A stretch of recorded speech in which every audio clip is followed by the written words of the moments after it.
Students welcome to the channel helper 0711। आज का हमारा सब्जेक्ट है इको 401 जिसकी हमने करनी है mid term preparation. Subject eco 401 economics is the most important subject जिसमें आपके ज़्यादातर डेफिनेशंस को वैल्यू दी जाती है और ये सारे एमसीक्यूज बहुत ही ज़्यादा इंपॉर्टेंट हैं। एक और बात ऐसा होता है अगर कि आपको कोई ऐसा शॉर्ट क्वेश्चन आ जाता है इकोनॉमिक्स के सब्जेक्ट में जिसका आपको करेक्ट आंसर नहीं पता तो कोशिश किया करें उसको अपने एमसीक्यूज में ढूंढा करें। कोई ना कोई ऐसा एमसीक्यूज होगा जो कि आपके उस क्वेश्चन के साथ मैच कर रहा होता है, तो आप उसको भी कॉपी पेस्ट करके साथ थोड़ी एक्स्ट्रा इन्फॉर्मेशन दे के उसी से मिलती जुलती आंसर लिख के आ सकते हो और आपको मार्क्स ज़रूर मिलते हैं। ज़रूरी नहीं होता है कि आपने हैंडआउट्स वाला बिल्कुल टू द पॉइंट आंसर लिखना हो, तो अपनी राइटिंग में अगर आप लिखते हो तो व्यू वाले उसके ज़्यादा मार्क्स देते हैं। ठीक है, तो मोस्ट इंपॉर्टेंट एमसीक्यूज हैं एग्जाम्स के लिहाज से जो कि पास्ट पेपर्स में अगेन एंड अगेन रिपीटेड रहे हैं। So let's start from the first MCQs. पहला एमसीक्यूज है an individual whose attitude towards risk is known as. Individual जिसका ज़्यादातर एटीट्यूड जो है वो रिस्क की तरफ होता है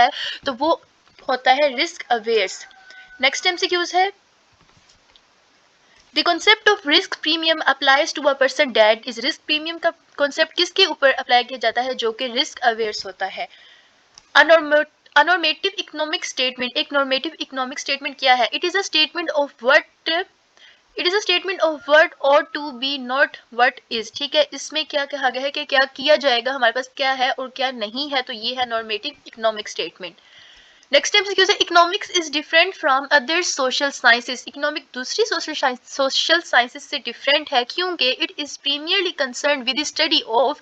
ये स्टडी है किसकी? सोशल बिहेवियर की एंड लिमिटेड रिसोर्सेज की। It is similar to other social sciences because they are concern with study of limited resources. Next MCQ is because of the relationship between a perfectly competitive film demand curve and its marginal revenue curve, the profit maximization condition for the film can be written as a perfect relationship competitive demand curve और marginal revenue के दरमियान जो होता है उसकी profit maximization condition को हम किस तरह लिख सकते हैं? तो इसका करेक्ट आंसर होगा P is equal to MC. P is equal to marginal कर। उसके बाद आगे है welfare loss occur in monopoly where. Welfare loss occur monopoly में कब अकर होता है? The price is greater than the marginal cost. अच्छा, ये मोनोपोली और ओलिगोपोली और तीसरा है आई थिंक मोनोपोसोनी, तीन है। ठीक है, इन तीनों में फर्क याद रखना है कि मोनोपोली में ऐसा होता है जहां पर बायर्स ज्यादा हों और सेलर एक ही हो। मोनोपोसोनी में ये होता है कि बेचने वाले सेलर ज्यादा हों लेकिन बायर लिमिटेड हों, एक दो ही हों। और ओलिगोपोली में दोनों कैटेगरीज में सेम लेवल होता है, ये याद रखना है। नेक्स्ट एमसीक्यू है the price is greater than the marginal cost. Correct answer इसका the welfare loss occur in monopoly जहां पर the price is greater than the marginal cost. उसके बाद the perfect information assumption of perfect competition includes all of the following except consumers are anticipated price changes. अच्छा, बहुत से students ये भी देख रहे होते हैं कि ग्राफ्स की हमें समझ नहीं है, ग्राफ्स को कैसे कवर करना है। तो I want to suggest you कि ग्राफ्स की तरफ इतना फोकस ना करें। ग्राफ्स पे ज़्यादा से ज़्यादा एक या दो एमसीक्यूज आ जाते हैं, लॉन्ग शॉर्ट ग्राफ्स पे नहीं आते हैं। ठीक है, तो यहाँ पर है जी in figure given below the marginal utility is income is diminish to income increase. याद रखना है कि ग्राफ में कोई भी चीज़ चाहे वो डिमांड कर्व है चाहे सप्लाई कर्व है, अगर वो राइट साइड पे है तो वो इंक्रीज हो रही होती है, अगर वो लेफ्ट साइड पे है तो वो डिक्रीज हो रही होती है। बस इस फर्क को जरूर याद रखना है। राइट मतलब इंक्रीज हो रही है और अगर लेफ्ट साइड पे है तो डिक्रीज हो रही है, चाहे वो डिमांड कर्व है चाहे वो सप्लाई कर्व है, कुछ भी है। ठीक है, तो यहाँ पर ये इंक्रीज हो रही है, डिमिनिश टू इनकम इंक्रीजेस, क्योंकि ये राइट साइड पे है। So let's move on. The next MCQ is the consultant of metal. The procedure of Barbie reports that their long run average cost curve is decreasing. In other words, he is saying that ये क्या कह रहा है? The firm has increasing returns to scale increase, but the law of diminishing marginal productivity may still apply to this firm. Next MCQ is if the cross price elasticity, if the cross price elasticity is demand, अगर cross price elasticity demand है between two goods x and y is positive, it means that the good are substitute. Cross price elasticity का formula आपको must भी आना चाहिए। Next है a demand schedule is best described as. यहाँ पर एक दिया गया है आपको फाइल दी गई है हेडिंग, तो इसमें क्या होगा? A numerical tabulation of the quantity demand of a good at different price ceteris पैराबीस।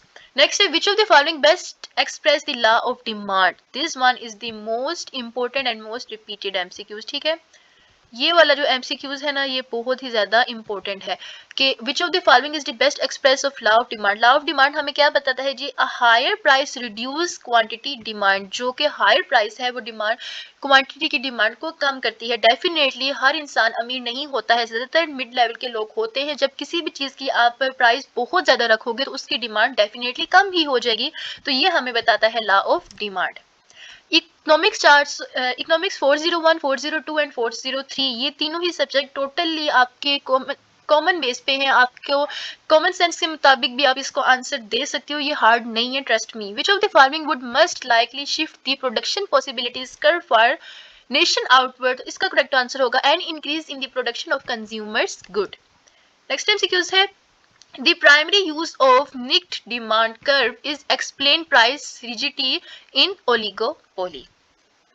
Next है, a monopolistically competitive firm is short run equilibrium. Monopolistically competitive firm जो है वो है any of the given are possible, वो हो सकती है negative profit भी हो सकती है, जीरो भी हो सकती है और प्रॉफिट भी हो सकती है। So all of the given is the correct option. अच्छा, ज्यादातर अगर आपके पेपर में ऐसा होता है ना कि आपको करेक्ट आंसर नहीं पता और उसमें ऑप्शन है नॉन ऑफ द अबव या फिर ऑल ऑफ द अबव, तो आई वांट प्रेफर यू कि any of the above, like all of the above या नन ऑफ द अबव को आप करेक्ट आंसर कर देना, क्योंकि 95% जो ऐसे MCQs होती है उनका करेक्ट आंसर यही होता है। ठीक है, it's according to scientific method, not my own prediction. A market with few entry barriers with many firms that sell differentiated products is oligopolistic. एक मार्केट जिसमें कुछ एंट्री बैरियर्स होते हैं with many firms that sell differentiated products, में बहुत ज़्यादा different products cell किए जाते हैं, वो है oligopolistic. The maximum price that a consumer is willing to pay for a good is called the market price. Maximum price जो कि कंज्यूमर किसी भी चीज़ के लिए देना चाहता है तो वो होती है मार्केट प्राइस। ठीक है, कि हर जगह पर इस चीज़ की यही प्राइस चल रही होती है तो उसको हम बोलते हैं मार्केट प्राइस। नेक्स्ट है, third degree price discrimination involves, this one is the most important MCQs। Third degree price discrimination में क्या इन्वॉल्व होता है, charging different prices to different groups based upon differences in elasticity of demand. Next MCQs है, tennis pro charge 15 per our, $15 per our charge कर रहा है for tennis lesson for children's and 30 per hour for tennis lesson of adult. Children के लिए वो 15 charge कर रहा है और अडल्ट के लिए $30 चार्ज कर रहा है। The tennis pro is practising third degree price discrimination, ये थर्ड डिग्री प्राइस डिस्क्रिमिनेशन का लॉ होगा। नेक्स्ट MCQs है, एन इलेक्ट्रिक पावर कंपनी, एक इलेक्ट्रिक पावर कंपनी है जो कि यूज कर रही है block pricing for electricity sales. Block pricing is an example of second degree price discrimination. A firm never operates at the minimum of its average variable cost curve. Next MCQ है, marginal profit is equal to, marginal profit किसके equal होता है, marginal profit is equal to marginal revenue minus marginal cost. ये formula भी आ सकता है, तो शॉर्ट क्वेश्चन के लिहाज से याद रखना है कि मार्जिनल प्रॉफिट को आपने फाइंड आउट करना है तो बस आपने मार्जिनल रेवेन्यू में से माइनस कर लेना है मार्जिनल कॉस्ट को।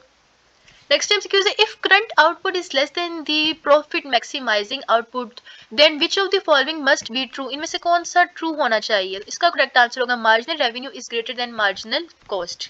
मार्जिनल रेवेन्यू मार्जिनल कॉस्ट से कब ज्यादा होना चाहिए, जब प्रॉफिट मैक्सिमाइजेशन आउटपुट जो है वो करंट आउटपुट से कम हो। नेक्स्ट MCQ है, at the profit maximising level of output what is the true of the total revenue TR and total cost of TC curve, they must interest with TC cutting TR from the below.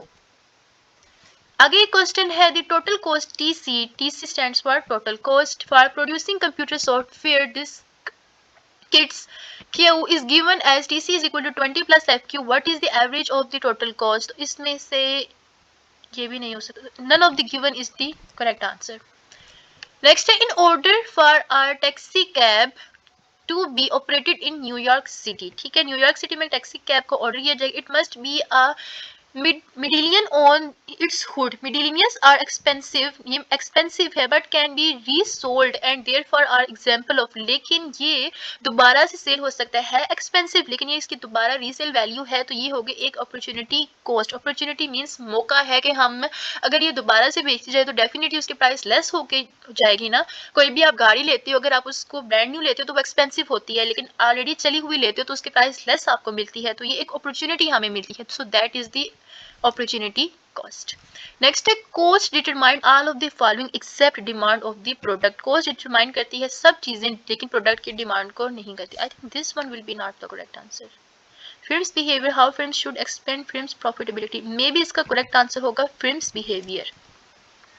Next, the rate at which a firm can substitute capital for labor and hold output constant is the marginal rate of factor substitution। सारे MCQs को आप just एक दो नजर देख लें, याद करने की जरूरत नहीं है। अगर ज्यादातर ऐसा ही होता है कि ऐसे एमसीक्यूज जिनको 2-3 दफा आपने देखा हुआ होता है, आपकी आंख से गुजरे हुए होते हैं, जब वो पेपर में आता है तो आपको उसका आंसर याद आ जाता है, ठीक है। सो इनको रट्टा लगाने की जरूरत नहीं है। I want to prefer to all of you कि आप सारे एमसीक्यूज को 2-3 दफा रिपीट करके देखें ताकि आपको पता चल जाए कि कौन से एमसीक्यूज का करेक्ट आंसर था। अदरवाइज सारे एमसीक्यूज याद करना is not possible. So video को मुकम्मल देखें, समझें और याद रखें। If a simultaneous and equal percentage decreases in the use of all physical inputs leads to the larger percentage decreases in physical output, a firm's production function is said to be except decreasing returns to scale। जब percentage ही decrease हो रही है तो scale पर भी ये decrease ही होगा। नेक्स्ट टाइम सीक्वेंस है at any given point on the indifference curve. Indifference curve के ऊपर किसी भी पॉइंट पे the absolute value of the slope equals to the marginal rate of substitution. Next MCQ is Aslam spends all of his money on rocket balls and food. What would happen to Aslam's budget line if his income increased by 10%? Holding price constant, it would shift outward. ये बाहर की तरफ shift हो जाएगी। According to the utility model of consumers demand, consumer की demand के utility model के मुताबिक the law of diminishing margin utility indicates that the demand curve is downward sloping। Cross price elasticity measures where, जहां पर cross price elasticity कहाँ measure की जाती है, जहां पर two goods are substitute or complements. अच्छा स्टूडेंट्स, मैं ना दो तरह की वीडियोस बना रही हूँ एक ही सब्जेक्ट पे। एक ऐसी वीडियो होती है जिसमें जस्ट आपको एमसीक्यूज कवर करवाती हूँ, जिसमें सारे ही आपके एमसीक्यूज होते हैं और आपने बस उनको देख के याद करना होता है ताकि आपके पेपर में आए तो आप उनका करेक्ट आंसर लेके आ सकें। लेकिन एक वीडियो जो है वो हैंडआउट्स के ऊपर बनी हुई होती है जिसमें तमाम ही सब्जेक्ट्स को एक्सप्लेन किया गया है। अगर आप प्राइस इलास्टिसिटी या फिर डिफरेंट टॉपिक्स के बारे में जानना चाहते हैं तो इसके पार्ट 2 की वीडियो वॉच कर लेना, ओके। नेक्स्ट है which of the following will be true if demand is inelastic. अगर डिमांड इनइलास्टिक है तो क्या होगा? An increase in the price will increase total revenue. अगर डिमांड इनइलास्टिक है तो प्राइस भी इंक्रीज होगी और टोटल रेवेन्यू भी डेफिनेटली इंक्रीज होगा। Suppose your local public golf course increases the Green's fees for using the course. If the demand for cloth is relatively inelastic, you would expect an increase in total revenue received by the course। Next MCQ है Aslam decides to stay at home. Aslam ने decide किया कि वो घर रहेगा and study for his exam rather than going with his friends to watch movie. His dilemma is an example of. एक असलम है जो कह रहा है कि वो घर बैठ के स्टडी करेगा, अपने फ्रेंड्स के साथ मूवी देखने नहीं जाएगा। तो ये कौन सी डिलीमिया होगा? ये भी होगा अपॉर्चुनिटी कॉस्ट। डेफिनेटली अपॉर्चुनिटी बन रही है, उसके पास दो ऑप्शंस हैं कि या तो फिल्म देखे या फिर घर बैठ के स्टडी करे। तो दो मौके, दोनों में से कोई एक डिसाइड करो तो ये भी अपॉर्चुनिटी कॉस्ट में ही आएगा। Next, government authorities have managed to reduce the unemployment rate from 8% to 4% in hypothetical economy। As a result of government ने डिसाइड किया कि अनएम्प्लॉयमेंट को रिड्यूस करेगी 8% से 4% पर। तो ये इसके रिजल्ट में क्या होगा? Economy will move from the point inside to the point closer to the production of possibilities curve. Definitely possibilities curve की तरफ ही मूव करेगी। Land is best described as naturally occurring resources, ठीक है। This one is most reported and most important MCQs. इसको याद रखने के लैंड को आप बेस्ट वे में डेफिनेटली डिस्क्राइब कर सकते हो नेचुरली अकरिंग रिसोर्सेज, जो कि हमें नेचुरली चीजें मिलती हैं। In pure capitalism the role of government is best describe. Pure capitalism में गवर्नमेंट के रोल को डिस्क्राइब किया गया है नॉन एक्सिस्टेंट। नेक्स्ट एमसीक्यूज है micro economics is the branch of economics. Micro economics की ब्रांच है that deals with which of the following, जो कि किस चीज से डील करती है? The behaviour of individual consumer के बिहेवियर को डील करती है and behaviour of individual firms and investors. तीन चीजों के ऊपर माइक्रो इकोनॉमिक्स स्टडी कर रही है। इंडिविजुअल्स कंज्यूमर एंड बिहेवियर किसका? कंज्यूमर का, इंडिविजुअल का और इन्वेस्टर्स का। नेक्स्ट एमसीक्यू से define law of supply and explain it with a schedule and diagram. तो इसका करेक्ट आंसर होगा लॉ ऑफ सप्लाई। आंसर है यहाँ पर प्रोवाइडेड है It states that as the price goes up, quantity supplied also goes up. When price falls, quantity supplied is best described as naturally occurring resources. This one is now repeated. उसके बाद है while moving from left to right, जब हम left to right move कर रहे हैं, a typical production possibilities curve will be an increasing step positive slope. Next MCQ is when government sets a price of a good and that price is above the equilibrium price. अब government कोई भी price set करती है और उसके price equilibrium price से above हो तो ये a surplus of the good होगा. If pen and ink are complements, अगर पेन एंड इंक जो है वो कम्प्लीमेंट्स है, मतलब कि दोनों एक दूसरे के बगैर नहीं चल सकते, then an increase in the price of pen will cause less ink to be demand at each price. Definitely जब पेन की जो है वो प्राइस इंक्रीज हो जाएगी तो पेन जो है वो लोग परचेज करना कम कर देंगे, तो डेफिनेटली फिर इंक की भी कोई इतनी खास वैल्यू नहीं रहेगी, तो इंक की डिमांड भी जो है वो लेस हो जाएगी, डिक्रीज हो जाएगी. उसके बाद नेक्स्ट एमसीक्यूज है an increase in supply is shown by shifting the supply curve to the right. As I mentioned कि अगर चीज आपकी increase हो रही है तो वो right पे ही होगी, याद रखना. When an industry raw material cost increases, other thing remaining the same, output decreases and the market price also decreases. Sugar can be refined from sugar beets. When the price of these beets fall, जब हम sugar को refine कर सकते हैं sugar beats से, तो जब sugar beats की प्राइस कम होगी तो डेफिनेटली शुगर की सप्लाई जो है वो ज्यादा हो जाएगी. The supply curve of the sugar would shift right, मतलब कि इंक्रीज हो जाएगी शुगर की सप्लाई, मतलब कि बिकना शुगर ज्यादा हो जाएगी, क्योंकि ज्यादातर लोग सस्ती चीजों को ज्यादा परचेज करते हैं. The price elasticity of demand measures the responsiveness of quantity demand to price. Next MCQ says since the fish that are caught by each day and go very quickly, the daily catch will be offered for also no matter what price is its bring. As a result, we know that the daily supply curve for fish is perfectly inelastic. In order to calculate the price elasticity of supply, अगर आपने किसी भी supply की price elasticity को calculate करना है तो आपको पता होना चाहिए two prices and two quantities supplied के बारे में. उसके बाद नेक्स्ट क्वेश्चन है suppose the first 4 units of an output produced incurred corresponding total cost of 50, 150, 300 and 500. The marginal cost of the second unit output is, total cost 50 है और हमने second unit की marginal cost जो कि है 150, तो इसको solve out करना है. तो MC यानी कि marginal cost is equal to total cost divided by output. तो output total कितनी है हमारे पास 50 और इसमें से हमने माइनस करना है, सॉरी टोटल कॉस्ट हमारे पास है 50 और इसमें से हमने सेकंड यूनिट यानी कि 150 को माइनस करना है, तो आंसर आएगा 100. अब MC is equal to total cost हमारे पास हो जाएगी 100, जो कि आंसर आए divided by 1 is equal to 100. बस आपने फॉर्मूले को याद रखना है ये वाला, MC is equal to total cost divided by output. Next question is law of diminishing marginal utility indicates that slope of marginal utility curve is negative. Law of diminishing marginal utility क्या indicate करता है कि marginal utility curve का जो slope है वो negative है. Next MCQ is assume that the total utilities for the 5th and 6th units of a good consumed 83 and 97 respectively. The marginal utility for the 6th unit is 6th unit की marginal utility कितनी होगी, तो ये रहा उसका formula. total utility is equal to total utility of the 6th unit minus total utility of the 5th unit. ये formula आप फौरन से याद कर लें, ठीक है. total utility TU is equal to total utility of the 6th unit minus total utility of the 5th. तो अब 6th में से 5th को माइनस करना है, 83 माइनस 97 आंसर आएगा हमारे पास 14. Next MCQ says suppose that the price of pizza is $10 and price of jeans are $30. If ratio of marginal utility of pizza is marginal utility of jeans 1/4, then to maximize total utility our consumer should be few buyers pizza and more jeans. ठीक है, jeans की demand बढ़ जाएगी और pizza की demand जो है वो कम होगी. Which of the following is not an assumption of ordinal utility analysis? All of the given option इनमें से कोई भी नहीं है. Next MCQs, assume layer is a normal good. It income effect equal substitution effect, इसका income effect substitution effect के बराबर है। Then a wage rate increase will lead to the person to, जब इनकम इफेक्ट सब्स्टिट्यूशन के equal होगा तो wage rate decrease hour of work होगा।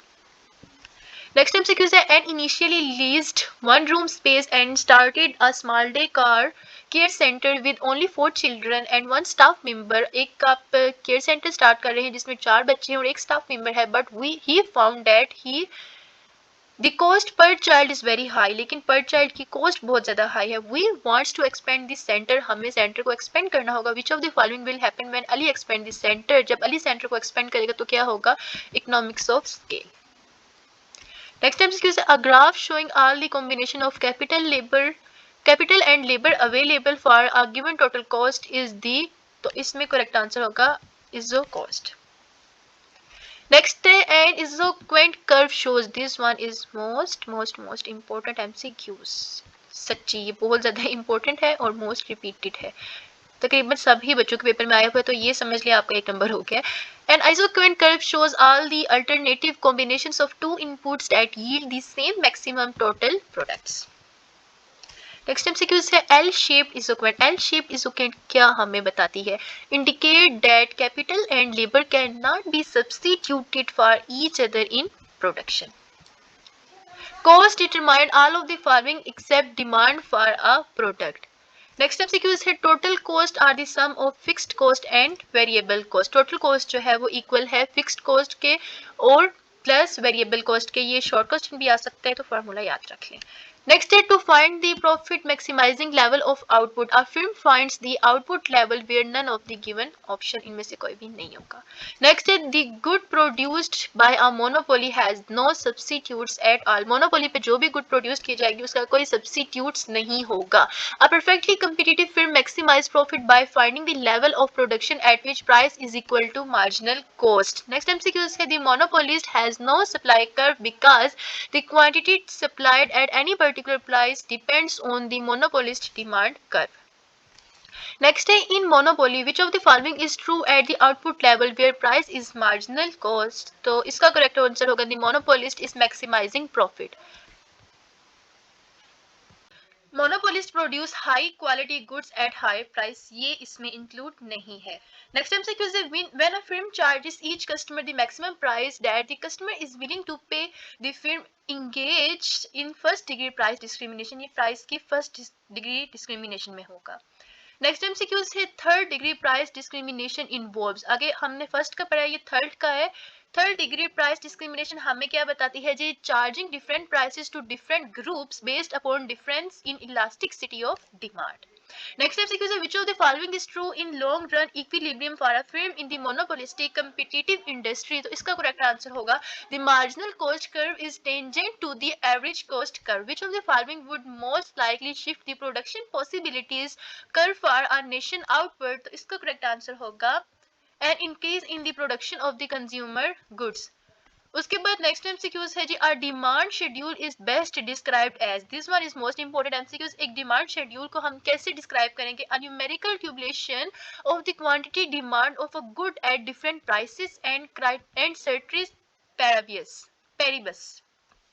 A partial explanation of the inverse relationship between price and quantity demand is that a lower price shifts the demand curve to the right। Next MCQ is the total utility curve for a risk neutral person। this one is important MCQs। total utility curve risk neutral person के लिए क्या होगी? straight line।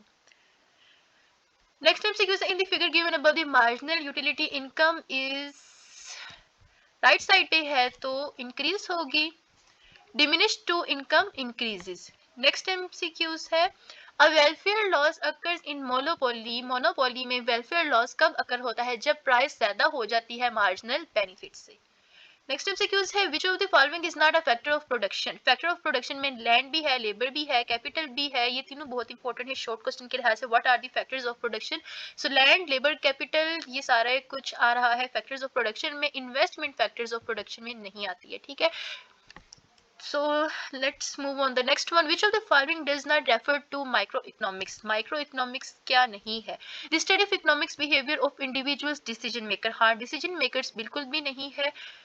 Unit such as consumer resources owners and business firms, ये economics से relate नहीं करता। Demand is elastic when the elasticity of demand is, demand कब elastic होती है, जब वो ग्रेटर देन 1 होती है। ये मोस्ट इंपॉर्टेंट एमसीक्यूज है, ये बिल्कुल भी छोड़ने वाला नहीं है, ठीक है। Greater than 1,